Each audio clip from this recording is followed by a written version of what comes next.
यापूर्वीचे आमदार कोण तुम्हाला माहिती होते का? नाही. नाही माहिती. तुम्हाला माहिती आहेत का यापूर्वीचे आमदार? कोणालाच नाही माहिती.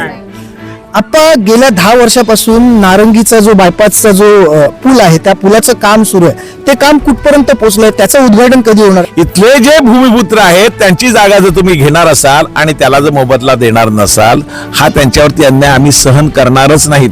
आमचे काका कैलास काका यासाठी प्रचंड प्रयत्न करत होते. महापालिकेत एक बैठक लावली, त्यांना TDR देण्यात यावाच. आचोलेच्या रुग्णालयाचं काय झालं?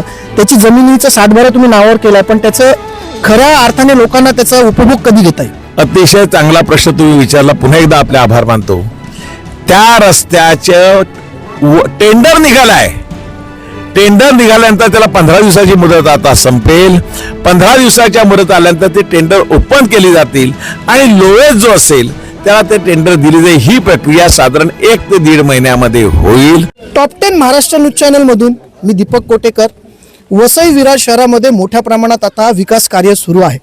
वसई विरारला काय पाहिजे तर टँकर मुक्त वसई विरार, सुसज्ज रुग्णालय आणि रस्ते. जे आता रस्ते आपण पाहतोय त्या रस्त्याचं 90% काम झालेलं आहे. यात आता मुख्याची गोष्ट म्हणजे काँक्रिटीकरणचं काही ठिकाणी उद्घाटन देखील केलेलं आहे. माझ्यासोबत यावेळेला नालासोपारा 132चे लोकप्रिय आमदार राजन नाईक आप्पा आहेत. गेल्या अनेक दिवसांपासून 1 वर्षाचं त्यांचं कार्यकाल आपण जर पाहिलं तर अनेक विषय त्यांनी विधानसभेत मांडलेले आहेत. आपल्याला जिथे विरोध करायचा तिथे आपण विरोध देखील करतो, परंतु ज्या विकास कामाची आपण स्तुती केली पाहिजे तिथे आपण पत्रकार म्हणून स्तुती देखील करतो. आज सर्वसामान्य लोक या ठिकाणी आहेत, हे सगळे मतदार आहेत. त्यांच्याकडनं जाणून घेऊ की खरंच या विभागामध्ये यापूर्वी विकास झाला होता का? ताई, यापूर्वी या ठिकाणी कधी आमदार आले होते का, नगरसेवक आले होते का? नाही, कोणीच नाही यायला. आज आम्ही 8-10 वर्षापासून इथे राहत आहोत. आम्हाला पावसाळ्यामध्ये खूप त्रास होतो, येण्या जाण्यासाठी खूप चिखल साचतो. रस्ते अजून इथे बनले नाही, पाण्याची सुविधा नाही, लाईटीचा प्रॉब्लेम सगळं, आणि आजपर्यंत कोणीही आलं नव्हतं. हे फर्स्ट टाइम आले. 21 दिवसामध्ये हे सेकंड उद्घाटन इथे यांनी केलं. यांनी विनंती केली, मग ते तेव्हा आले आणि मला यकीन नाही होत आहे की म्हणजे एवढा लवकर रस्ता हा इथे तयार होत आहे. यापूर्वीचे आमदार कोण तुम्हाला माहिती होते का? नाही. नाही माहिती. तुम्हाला माहिती आहेत का यापूर्वीचे आमदार? कोणालाच नाही माहिती. आता आपल्यासोबत यावेळेला राजन नाईक आप्पा देखील आहेत. आप्पा, मोठ्या प्रमाणात या वस्त्या उभ्या राहतात. खरं तर या अशा प्रकारच्या वस्त्या उभ्या राहिल्याच्या नंतर साहजिकच आहे की त्यांना जो काही नागरी सुविधा असतात त्यांच्यापासून त्यांना वंचित राहावं लागतं. यापुढे भाजपचा कार्यकाल कसा असणार आहे? येणाऱ्या काळामध्ये वसई विरार शहर महानगरपालिकेची निवडणूक आहे. ज्या काँक्रीट रस्त्याचं वसई विरार स्वप्न पाहत होतं ते पूर्ण होणार का? निश्चितपणे स्वप्न पूर्ण होणार. आपल्या माहितीसाठी सांगतो, राज्य शासनाकडे 2 काँक्रीटच्या रस्त्याचा प्रस्ताव अंतिम मान्यतेसाठी गेलाय. माननीय उपमुख्यमंत्री महोदय ह्याला नजीकच्या काळात 100% मान्यता देतील. आरोबीला मान्यता झालेली आहे. आरोबी त्याचं डिमार्केशन झालं आहे. हायवेचं डिमार्केशन चालू आहे. त्यामुळे हे रस्ते काँक्रीटचे 100% होणार म्हणजे होणारच. आप्पा, गेल्या 10 वर्षापासून नारंगीचा जो बायपासचा जो पूल आहे त्या पुलाचं काम सुरू आहे. ते काम कुठपर्यंत पोहोचलंय, त्याचं उद्घाटन कधी होणार आहे? कारण अलीकडे आपण जर पाहिलं तर लोकांना मोठ्या प्रमाणामध्ये वाहतुकीच्या कोंडींना सामोरे जावं लागतं. अतिशय चांगला प्रश्न आपण विचारला. आपले मनापासून आभार. नारंगीचं बिल मागील 7-8 वर्षापासून आपण बघा रखडलेलं काम. मधल्या काळात ते काम बंद झालेलं. मी आमदार झाल्यानंतर आयुक्ताला बोलवलं. आयुक्त म्हणतात की हा रस्ता PWD करते. मी PWDच्या अधिकाऱ्यांना बोलवलं, साईट व्हिजिट केली. आपण त्याचा व्हिडिओही पाहिला असेल. आणि तेव्हा माझ्या लक्षात आलं की गावकऱ्यांचं काय म्हणणं आहे आणि त्यांचं म्हणणं रास्त होतं. इथले जे भूमिपुत्र आहेत त्यांची जागा जर तुम्ही घेणार असाल आणि त्याला जर मोबदला देणार नसाल, हा त्यांच्यावरती अन्याय आम्ही सहन करणारच नाहीत. आमचे काका कैलास काका यासाठी प्रचंड प्रयत्न करत होते. महापालिकेत एक बैठक लावली, त्यांना TDR देण्यात यावाच आणि तो TDR त्यांची प्रक्रिया चालू आहे. त्यानंतर जो स्पीड पकडला तो आता मधल्या काळामध्ये पाऊस लागल्यामुळे माती नव्हती, पण येणाऱ्या महिन्याभरामध्ये त्याने 31 डिसेंबरची तारीख दिली आहे.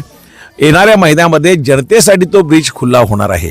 त्याचबरोबर आपल्याला एक मी आणखीन सांगतो, तो ब्रिज सरळ त्याच्यावर येणारी वाहतूक विरार, पश्चिमेची वाहतूक विरारला जाईल, पण बाकी जी आगाशी, अर्नाळा, वटार, कोफराड, बोळीज ही वाहतूक सरळ जाऊन पुढे आगाशीपर्यंतचा रस्त्याचं आम्ही डिमार्केशन करायला सांगितलं आहे. आणि तो रस्ता जर डिप्पीतला डेव्हलपमेंट बाजूला रस्ता, तो रस्ता करून इथली जी 50% ट्रॅफिक आतल्या रस्त्यातली शहरात येणारी कमी होणार आहे. नंबर 1. आणि जो सायन्स गार्डन ते बोळीज हा ब्रिज आहे तोही करावा लागणार नाही. नंबर 2, ह्याचबरोबर आम्ही नालासोपारा पश्चिमेतून एक 4.25 ते 4.5 किलोमीटरचा रस्ता आहे. हा जो रिंग रूट आहे ना, त्याचा एक भाग आहे. तो भाग नालासोपारा पश्चिम पोलीस स्टेशनच्या बाजूने ते सन सिटीला जी पोलीस चौकी आहे त्याच्या बाजूला उतरतो. अंदाजे 100 कोटी 80 ते 100 कोटी रुपये त्याला खर्च आहे. MMRDAचे अधिकारी येऊन बघितलं त्याचं आणि त्यांनी सांगितलं की ह्याचाही तुम्ही आम्हाला प्रस्ताव द्या. महापालिकेला आदेश दिले, प्रस्ताव द्या, हाही रस्ता करतो म्हणून.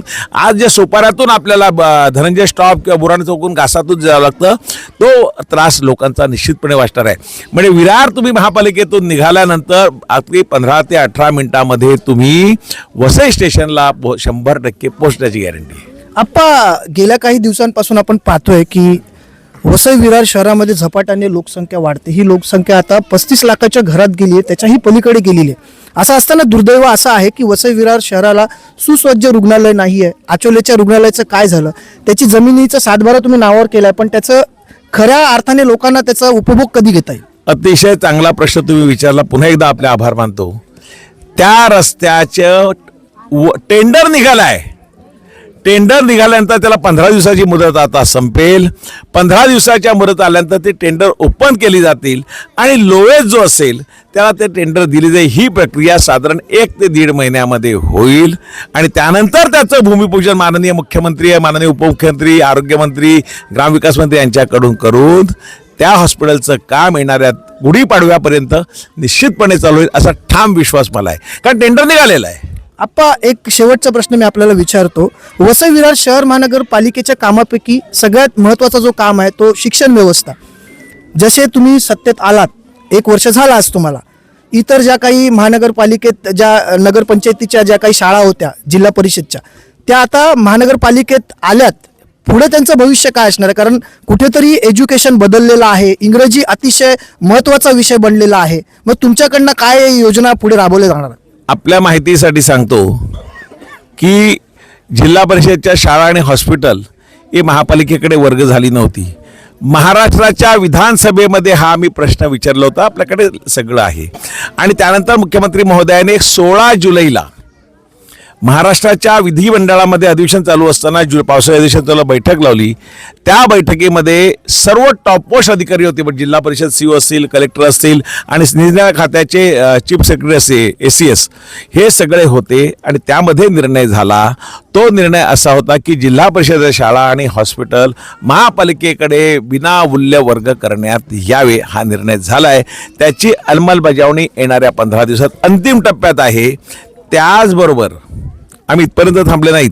आमचा मार्ग असा आहे, आमची जी मुलं आहेत ना सगळी, आज प्रायव्हेट शाळेत जायला 1000-1500 रुपये खर्च येतो महिन्याला. मग सगळं भाडं जिल्हा परिषद शाळांमध्ये सर्व प्रकारच्या सोयी देऊन इंग्लिश मिडियमच्या शाळा करून त्यांना सगळ्या फॅसिलिटी देऊन त्या शाळेमध्ये आमचे हे विद्यार्थी, आमचं भविष्य आहे देशाचं, ह्या देशाचं हे भविष्य चांगलं उज्ज्वल होण्यासाठी हे आम्ही निश्चितपणे करणार. 100% करणार. धन्यवाद आप्पा.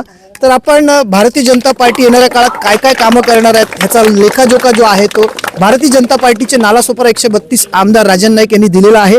लवकरच वसई विरार शहर महानगरपालिकेच्या निवडणुकीचं बिगुल वाजणार आहे आणि भारतीय जनता पार्टी आपल्याला ॲक्शन मोडवरती आलेली दिसते. सर्वच ठिकाणी आता ज्या विकास कामांची गती लागणार होती ती गती लागलेली आहे. Top 10 Maharashtra news, Vasai Virar.